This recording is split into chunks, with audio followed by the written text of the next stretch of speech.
നമസ്കാരം, എല്ലാവർക്കും ഗുരുദക്ഷിണയിലേക്ക് സ്വാഗതം. ഇന്ന് വളരെ ഇൻട്രസ്റ്റിംഗ് ആയിട്ടുള്ള ഒരു കഥയുമായിട്ടാണ് വന്നിരിക്കുന്നത്. ഈ കഥയിൽ നമുക്ക് ചില കാര്യങ്ങൾ പഠിക്കാനുണ്ട്. ഒരുപക്ഷെ നിങ്ങൾ ജീവിതത്തിൽ നമുക്ക് എങ്ങനെ റിയലൈസേഷൻ ഉണ്ടാകാം എന്നുള്ള അതിനെ പറ്റിയിട്ടുള്ള ഒരു കഥയാണ്. ഈ കഥ ഒരു ലിറ്ററൽ മീനിങ്ങിലെടുക്കാതെ അതിലുള്ള സാരാംശങ്ങൾ മനസ്സിലാക്കുക എന്നുള്ളതാണ് ഞാൻ ഇവിടെ പറയുന്ന കഥയിൽ നിന്ന് ഞാൻ ഉദ്ദേശിക്കുന്നത്. ഇപ്പോൾ പലപ്പോഴും പുരാണ കഥകളാണ് പറയാറുള്ളത്.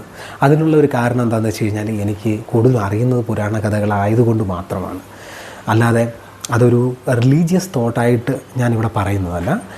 പിന്നെ പുരാണ കഥകളാകുമ്പോൾ നമുക്ക് കുറേയും കൂടെ എളുപ്പമുണ്ട്. എന്താണെന്ന് വെച്ച് കഴിഞ്ഞാൽ പല ക്യാരക്ടേഴ്സിനും പല അമാനുഷികമായ കഴിവുകളൊക്കെ ഉള്ളതുകൊണ്ട് കഥ പറയാൻ കുറച്ച് എളുപ്പമാണ്.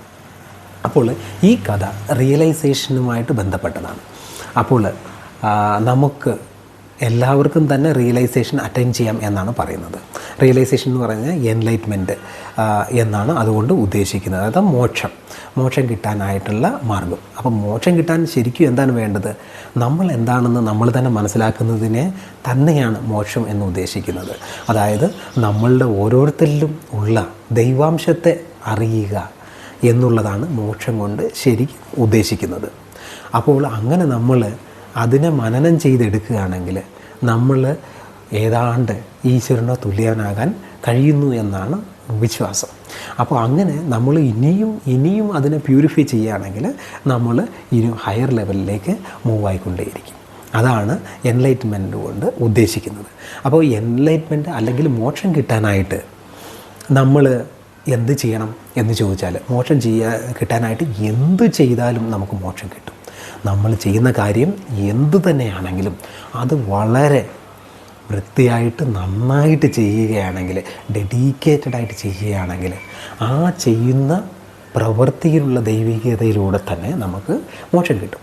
എന്ന് പറഞ്ഞാൽ, ഇപ്പോൾ സാധാരണ ഒരാൾ പാത്രം കഴുകുന്ന ഒരാളാണെങ്കിൽ അദ്ദേഹം നല്ല ഭംഗിയായിട്ട് ആ ജോലി ചെയ്യുകയാണെങ്കിൽ, ഒരു ഡെവോഷനോടെ ചെയ്യുകയാണെങ്കിൽ നമുക്ക് മോക്ഷം കിട്ടും. ഇപ്പോൾ ഒരാൾ പറമ്പിൽ കിളയ്ക്കുന്ന ആളാണെങ്കിൽ അത് നല്ല ഭംഗിയായിട്ട് ആസ്വദിച്ച് എൻജോയ് ചെയ്ത് അത് വൃത്തിയായിട്ട് ചെയ്യുകയാണെങ്കിൽ അയാളും ഒരു ഗുരുവാണ്, അയാൾക്കും മോക്ഷം കിട്ടും. അപ്പോൾ അത്രയേ ഉള്ളൂ മോക്ഷത്തിൻ്റെ കാര്യം എന്ന് പറയുന്നത്. ഇതിനെക്കുറിച്ച് വലിയ അറിവുള്ള ആളൊന്നുമല്ല, പക്ഷേ ഞാൻ മനസ്സിലാക്കിയെടുത്തോളം വെച്ച് ഇതാണ് മോക്ഷത്തിനുള്ള ഏറ്റവും എളുപ്പമായിട്ടുള്ള മാർഗം. ഇനി നമുക്ക് വേറൊരു കാര്യം നോക്കാം. എന്താണെന്ന് വെച്ച് കഴിഞ്ഞാൽ, പലപ്പോഴും എല്ലാവരും തെറ്റിദ്ധരിച്ചിരിക്കുന്ന ഒരു കാര്യം, ഈശ്വരനെ വിശ്വസിക്കുന്നവർക്ക് മാത്രമാണ് മോക്ഷം എന്നുള്ള ഒരു പ്രക്രിയ എന്നാണ്. അങ്ങനെയല്ല. ഈശ്വരവാദിയെന്നോ നിരീശ്വരവാദിയെന്നോ ഇനി വേറെ എന്തെങ്കിലും വാദികളുടെ അങ്ങനെയാണെങ്കിലും അവർക്കെല്ലാം മോക്ഷം സാധ്യമാണ്. മോക്ഷം കൊണ്ട് ഉദ്ദേശിക്കുന്നത് തന്നെ അറിയുക എന്നുള്ളതാണ്. അപ്പോൾ നിരീശ്വരവാദിയായിട്ടുള്ള പല ആളുകളും, അതായത് ഗുരുക്കന്മാർ തന്നെ ഉണ്ടായിരുന്നു. ഉദാഹരണത്തിന് കപിലമുനി, അദ്ദേഹം ഈശ്വരനെ ഒരിക്കലും പ്രാർത്ഥിച്ചിരുന്നില്ല. അദ്ദേഹം പറഞ്ഞിരുന്നത് ഈ ലോകത്തുള്ള ഒരു ശക്തിയെക്കുറിച്ച് മാത്രമാണ്. പക്ഷേ ഈശ്വരൻ എന്ന് നമ്മൾ സങ്കല്പിക്കുന്ന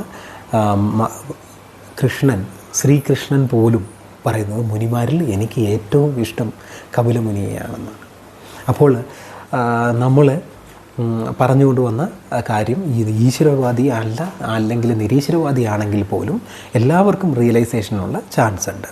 അപ്പോൾ അതുകൊണ്ട് തന്നെ നമ്മൾ ചെയ്യുന്നത് എന്തും വൃത്തിയായിട്ട് ചെയ്യുക എന്നുള്ളതാണ് മോക്ഷത്തിനുള്ള ഏറ്റവും എളുപ്പമായുള്ള മാർഗം. അങ്ങനെ പല മാർഗ്ഗങ്ങളുണ്ട്. അതിലൊരു മാർഗ്ഗമാണ് ഭക്തിമാർഗ്ഗമാണ് പലർക്കും, നമ്മളെപ്പോലുള്ള ആളുകൾക്കൊക്കെ വളരെ ഈസി. എന്ന് വെച്ചാൽ നമുക്കിഷ്ടമുള്ള ഏത് ദേവതയോ മനസ്സിൽ വിചാരിച്ച് പ്രാർത്ഥിച്ച് കൊണ്ടിരുന്നാൽ നമുക്ക് അവരിലൂടെ മോക്ഷം പ്രാപ്തമാകുന്നു. എന്ന് പറഞ്ഞു കഴിഞ്ഞാൽ നമ്മളിലുള്ള ഈശ്വരനെ നമ്മൾക്ക് നമ്മൾ പ്രാർത്ഥിക്കുന്ന ഈശ്വരനിലൂടെ മനസ്സിലാക്കാൻ സാധിക്കുന്നു എന്നുള്ളതാണ് അവിടെ ഉദ്ദേശിക്കുന്നത്. ഓക്കെ, അപ്പം നമുക്കിനി ഈ കഥയിലേക്ക് കിടക്കാം. അപ്പോൾ ഈ കഥയിൽ പറയുന്ന സാരാംശം നിങ്ങൾ മനസ്സിലാക്കുക. അത് അത്രയും ഒരു ചെറിയ സ്പാനിൽ മോക്ഷം കിട്ടുമെന്നൊന്നും നിങ്ങൾ ചിന്തിച്ച് തലകൊണ്ടാക്കേണ്ടത് ആവശ്യമില്ല. നമുക്ക് ഏത് സിറ്റുവേഷനിലും എങ്ങനെയുള്ളവർക്കും മോക്ഷം സാധ്യമാണ് എന്നുള്ളതാണ് ഇവിടെ ഉദ്ദേശിക്കുന്നത്. അപ്പോൾ ഈ കഥ പറഞ്ഞത് ശ്രീരാമകൃഷ്ണ പരമഹംസനാണെന്നും ബുദ്ധഭഗവാനാണെന്നും പല അഭിപ്രായമുണ്ട്. പക്ഷേ അതിൽ കാര്യമുണ്ടെന്ന് എനിക്ക് തോന്നുന്നില്ല. റൈറ്റ്, നമ്മൾ കഥയുടെ സാരാംശം എന്താണെന്നാണ് മനസ്സിലാക്കാൻ ശ്രമിക്കുന്നത്. അപ്പോൾ നമുക്ക് കഥയിലേക്ക് കടക്കാം. ഒരിടത്ത് ഒരു മഹാനായ ഗുരു ഉണ്ടായിരുന്നു. ആ ഗുരുവിൻ്റെ അടുത്ത് 2 ശിഷ്യന്മാർ ഒരു പട്ടണത്തിൽ നിന്ന് വന്ന് പഠിക്കുകയുണ്ടായി. അപ്പോൾ ഈ ശിഷ്യന്മാരുടെ ആഗ്രഹം എന്താണെന്ന് വെച്ച് കഴിഞ്ഞാൽ അവർക്ക് മോക്ഷം കിട്ടണം, അല്ലെങ്കിൽ എൻലൈറ്റഡ് ആകണം എന്നുള്ളതാണ്. അപ്പോൾ അതുകൊണ്ട് തന്നെ അവർ ഒരുപാട് ദൂരത്തുനിന്ന് വന്നിട്ട് ഈ പഠനശാലയിൽ വന്ന് ഗുരുവിൻ്റെ അടുത്തിരുന്നിട്ട് എല്ലാ കാര്യങ്ങളും പഠിക്കുകയാണ്. മഹാനായ ഗുരു അവരെ എല്ലാ കാര്യങ്ങളും പഠിപ്പിച്ചു കൊടുത്ത് അദ്ദേഹം പറഞ്ഞു, എൻലൈറ്റൻമെൻറ്റ് എന്ന് പറഞ്ഞാൽ, അല്ലെങ്കിൽ മോക്ഷം കിട്ടുക എന്ന് പറഞ്ഞാൽ അത് എനിക്ക് നിങ്ങൾക്ക് വാങ്ങിത്തരാൻ പറ്റില്ല. അത് നിങ്ങൾ തന്നെ നേടിയെടുക്കേണ്ട ഒന്നാണ്. എനിക്ക് നിങ്ങൾക്ക് വേണ്ട ബുദ്ധി ഉപദേശിച്ച് തരാനേ പറ്റുള്ളൂ. ഇപ്പോൾ എൻ്റെ അറിവ് വെച്ചുള്ള കാര്യങ്ങളെല്ലാം ഞാൻ നിങ്ങളെ പഠിപ്പിച്ചു തന്നു. ഇനി നിങ്ങൾ ശ്രമിച്ച് എൻലൈറ്റൻ ആകണം എന്ന് പറയുകയാണ്. അപ്പോൾ ശിഷ്യന്മാർക്ക് പെട്ടെന്ന് വിഷമം തോന്നുകയാണ്. എന്താണെന്ന് വെച്ച് കഴിഞ്ഞാൽ ഗുരുവിൻ്റെ അടുത്ത് നിന്ന് തന്നെ എൻലൈറ്റൻ ആകാൻ പറ്റും, അല്ലെങ്കിൽ മോക്ഷം സാധ്യമാകും എന്ന് വിചാരിച്ച് വന്നവരാണ് അവർ. അപ്പോൾ ഗുരുവിന് അതിന് സാധിക്കുമെന്നും അവർ വിശ്വസിച്ചു. പക്ഷേ ഇപ്പോൾ ഗുരു പറയുകയാണ്, നിങ്ങൾ തന്നെ വേണം മോക്ഷം പ്രാപിക്കാനായിട്ട്, എനിക്ക് ഇനി ഇതിൽ കൂടുതൽ ഹെൽപ്പ് ചെയ്യാൻ പറ്റില്ലെന്ന് പറയുകയാണ്. അങ്ങനെ അവർ രണ്ടുപേരും തിരിച്ചു പോവുകയാണ്. തിരിച്ചു പോകുന്നതിനിടയിൽ ഒരു ശിഷ്യൻ പറയുകയാണ്, നമ്മൾ എന്ത് വിചാരിച്ചാണ് വന്നത്? ഗുരു നമുക്ക് മോക്ഷം പ്രാപ്യമാക്കി തരും എന്ന് വിചാരിച്ചാണ് വന്നത്. പക്ഷേ ഇവിടുന്ന് കിട്ടുന്ന മെസ്സേജ് ഇങ്ങനെയാണ്. എനിക്ക് തോന്നുന്നത് ഞാൻ എൻ്റെ ജീവിതത്തിലെ ഇത്രയും സമയം വേസ്റ്റ് ചെയ്തു എന്നാണ് തോന്നുന്നത്, കഷ്ടമായി പോയി എന്നൊക്കെ പറയുകയാണ്. അപ്പോൾ അടുത്ത ശിഷ്യൻ, 2ാമത്തെ ശിഷ്യൻ പറയുകയാണ്, ഇല്ല അങ്ങനെയൊന്നും ഗുരുദേവനെ പറ്റി പറയരുത്, ഗുരു ഈശ്വരന് തുല്യമാണെന്നല്ലേ നമ്മൾ പഠിച്ചിട്ടുള്ളത്, അതുകൊണ്ട് അങ്ങനെയൊന്നും പറയണ്ട, നമുക്ക് കിട്ടും. അദ്ദേഹം പറഞ്ഞല്ലേ, നമ്മൾ പ്രാർത്ഥിച്ചു കഴിഞ്ഞാൽ നമുക്ക് മോക്ഷം കിട്ടും, അതുകൊണ്ട് വിഷമിക്കാതെ വരൂ എന്ന് പറയുകയാണ്. അങ്ങനെ ഇവർ രണ്ടുപേരും ഇങ്ങനെ നടന്നു പോകുമ്പോൾ അവർ കടന്നു പോകുന്നത് ഒരു ദേവദാസികളുടെ അന്തഃപുരത്തിന് മുമ്പിലൂടെയാണ്. നിങ്ങൾക്കറിയാലോ, ദേവദാസികളുടെ അടുത്ത് ഒരുപാട് ആളുകൾ അവരുടെ സന്തോഷത്തിനായിട്ട് പോകാറുണ്ട്. അപ്പോൾ അവരത് കടന്ന് പോയി അവരടുത്തുള്ള ഒരു അമ്പലത്തിൽ താമസിക്കാമെന്ന് വിചാരിക്കുകയാണ്. ഇപ്പോൾ നമ്മൾ ആദ്യം പറഞ്ഞ ശിഷ്യൻ ഓൾറെഡി ഫ്രസ്ട്രേറ്റഡ് ആണ്, വളരെ കുറച്ച് മനസ്സൊക്കെ അജിറ്റേറ്റഡ് ആയിട്ടിരിക്കുകയാണ് അദ്ദേഹം. 2ാമത്തെ ശിഷ്യനാണെങ്കിൽ നല്ല കാമായിട്ട് ഇരിക്കുകയാണ്. അമ്പലത്തിൽ പോയി അവിടെ ഇരുന്ന് 2ാമത്തെ ശിഷ്യൻ പ്രാർത്ഥിക്കാൻ ഒരുങ്ങുകയാണ്.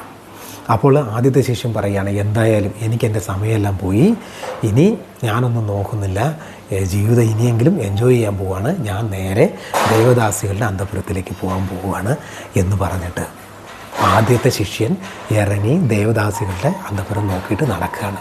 ഇത് കണ്ട് ആദ്യത്തെ ശിഷ്യൻ പറയുകയാണ്, പോകരുത്, നമ്മൾ വളരെ അടുത്താണ്, എൻലൈറ്റ്മെൻറ്റിൻ്റെ വളരെ അടുത്താണുള്ളത്, അതുകൊണ്ട് പോയി നമ്മൾ ഇത്രയും നാൾ പഠിച്ച കാര്യങ്ങളൊന്നും ഇല്ലാതാക്കരുത് എന്നൊക്കെ 2ാമത്തെ ശിഷ്യൻ പറയുന്നുണ്ട്. പക്ഷേ ഇതൊന്നും കേൾക്കാതെ ആദ്യത്തെ ശിഷ്യൻ പോവുകയാണ്. എന്തായാലും 2ാമത്തെ ശിഷ്യൻ അവിടെ ഇരുന്ന് പ്രാർത്ഥിക്കാൻ തുടങ്ങുകയാണ്. അപ്പോൾ ആദ്യത്തെ ശിഷ്യൻ ഈ ദേവദാസികളുടെ അന്തഃപുരത്തിലെത്തുമ്പോൾ അവിടെ ഒരുപാട് ജനങ്ങളുണ്ടായിരുന്നു. അപ്പോൾ ഇദ്ദേഹത്തിന് ഒരു പീസ് ഓഫ് മൈൻഡില്ല, അവിടെ ഭയങ്കര തിക്കും തിരക്കും ഉള്ളൊരു സിറ്റുവേഷനാണ്. അപ്പോൾ അദ്ദേഹം അവിടെ ഒരു മൂലയ്ക്ക് പോയിരിക്കുകയാണ്. എന്നിട്ട് ഓർക്കുകയാണ്, ഇപ്പോൾ 2ാമത്തെ ശിഷ്യന് ദൈവത്തെ പ്രാർത്ഥിച്ചിട്ട് അദ്ദേഹത്തിന് എൻലൈറ്റ്മെൻറ്റ് കിട്ടിയിട്ടുണ്ടാവും, ഇപ്പോൾ എന്താ ചെയ്യുക എന്ന് പറഞ്ഞിട്ട് അയാൾ അവിടെ ഇരുന്ന് കണ്ണടച്ചിരുന്നിട്ട് ദൈവത്തിനെ പ്രാർത്ഥിക്കാൻ തുടങ്ങുകയാണ്. അവിടെ ചുറ്റുപാടും ഒച്ചപ്പാടും ബഹളവും കാര്യങ്ങളൊക്കെ നടക്കുന്നുണ്ട്. ഇതൊന്നും ശ്രദ്ധിക്കാതെ ഇദ്ദേഹം അവിടെ ഇരുന്നിട്ട് ഈശ്വരനെ പ്രാർത്ഥിക്കുകയാണ്. 2ാമത്തെ ആളാണെങ്കിലോ അവിടെ അമ്പലത്തിലാണ് ഇരിക്കുന്നത്. അവിടെ എല്ലാ ഫെസിലിറ്റി എല്ലാം ഉണ്ട്, അദ്ദേഹത്തിന് ഏകാഗ്രതമായിട്ട് പ്രാർത്ഥിക്കുകയും ചെയ്യാം. പക്ഷേ അദ്ദേഹം പ്രാർത്ഥിക്കാനിരിക്കുമ്പോൾ മനസ്സിലേക്ക് വരുന്നത്, ഇപ്പോൾ ആദ്യത്തെ ശിഷ്യൻ അവിടെ ദേവദാസികളുടെ അടുത്ത് വളരെ സന്തോഷത്തോടെ അദ്ദേഹത്തിന് സമയം ചെലവഴിക്കുകയായിരിക്കുന്നു, ഞാനും പോകാമായിരുന്നു, അങ്ങനെയുള്ള ചിന്തകളാണ് ഇയാളുടെ മനസ്സിലുള്ളത്. ഇപ്പം എന്തു സംഭവിച്ചു? ആദ്യത്തെ ശിഷ്യന് ആ സ്പാർക്ക് കിട്ടുകയും മോക്ഷം ലഭിക്കുകയും ചെയ്തു. താൻ ആരാണെന്ന് മനസ്സിലാക്കാൻ അദ്ദേഹത്തിന് കഴിയുകയും മോക്ഷം ലഭിക്കുകയും ചെയ്തു.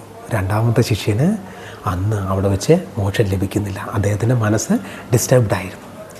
അപ്പോൾ എൻലൈറ്റ്മെൻറ്റ് എന്ന് പറയുന്ന കാര്യം അതെന്ന് പറഞ്ഞു കഴിഞ്ഞാൽ ഒരു ചെറിയ തീപ്പൊരി മാത്രം മതി, അത് നമ്മളെ മൊത്തത്തിൽ ഉണർത്താനായിട്ട്.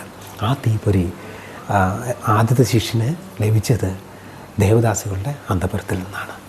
അപ്പോൾ ഇങ്ങനെയാണ് പലപ്പോഴും നമ്മൾ ഈശ്വരനെ അന്വേഷിക്കുകയോ നമ്മൾ നമ്മളെ തന്നെ അന്വേഷിക്കുകയോ ചെയ്തുകൊണ്ടിരിക്കുമ്പോൾ അതിനൊരു സ്പാർക്ക് മതി. അതിന് പ്രത്യേകിച്ച് ഒരു സ്ഥലം വേണമെന്നില്ല. നമ്മൾ കാട്ടിൽ പോയി പ്രാർത്ഥിച്ചാലേ നമുക്ക് എൻലൈറ്റ്മെൻറ്റ് കിട്ടണമെന്ന് ഇല്ല, അല്ല നാട്ടിലിരുന്നാൽ കിട്ടണമെന്നില്ല. ഇതിനൊക്കെ വേണ്ടത് നമ്മുടെ മനസ്സാന്നിധ്യമാണ് എന്നാണ് ഈ കഥയിലൂടെ യഥാർത്ഥത്തിൽ ഉദ്ദേശിക്കുന്നത്. അല്ലാതെ പെട്ടെന്ന് ഈ ഒരു സിറ്റുവേഷനല്ല ശരിക്കും മോക്ഷപ്രാപ്തിക്കായിട്ട് ഉദ്ദേശിച്ചത്. പക്ഷേ നമ്മൾ നമ്മുടെ മനസ്സിൽ എന്ത് ചിന്തിക്കുന്നു, നമ്മൾ എന്ത് പ്രവർത്തിക്കുന്നു എന്നുള്ളതാണ് നമ്മളെ മോക്ഷത്തിൽ എത്തിച്ചേർക്കുക എന്നുള്ളതാണ്. അല്ലാതെ നമ്മൾ എവിടെ ഇരിക്കുന്നു എന്നുള്ളതല്ല എന്നാണ് ഈ കഥയിലൂടെ ഉദ്ദേശിക്കുന്നത്. Thanks for watching. Bye bye.